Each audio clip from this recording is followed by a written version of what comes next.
So the first thing is self-awareness that we have blind spots.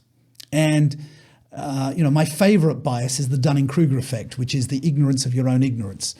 Stupid people don't know they're stupid, right? And so we all overestimate the knowledge that we have on any particular topic.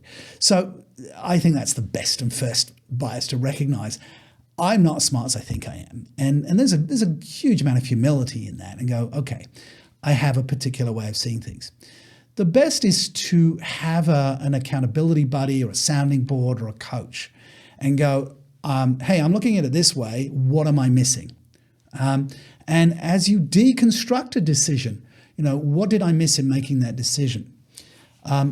I'm fortunate that I've interviewed successful people throughout my career, and that's gone into the various books I've written and the speeches. And one of the questions I've asked people is tell me about your greatest mistake and what you've learned, etc. from that. And that shows a bunch of biases going in. But I interviewed a trader, somebody who places puts and bets on billions of dollars of trades, and he said that he also deconstructs when he makes more money than he expected. And there's a halo bias that says, well, I'm smarter than I think I am, and so if I made more money, clearly that was because I was clever. But he said, no, that's the trade I'm really going to dig down in. If I didn't make as much money as I expected, I'm going to look at what did I not anticipate. But if I made more money than I anticipated, then there was clearly a level of bias in there. And I think that's really interesting because you see deconstructions after a failed mission, after a failed merger or a failed purchase or failed product, but you very rarely see deconstructions when we did it right. And that really shows a lot of bias. Well, we did it right because we're amazing.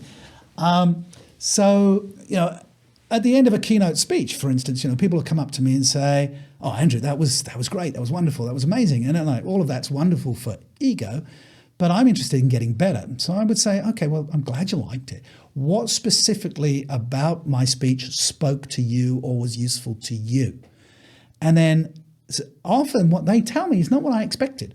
They took away a message or a lesson that was not actually in my plan. I had set out to share some ideas and concepts, but they took something and I'm like, well, that's really useful. I didn't even know that was important, but it was important to that audience member. Now I'm going to bake that into the next presentation to make it useful.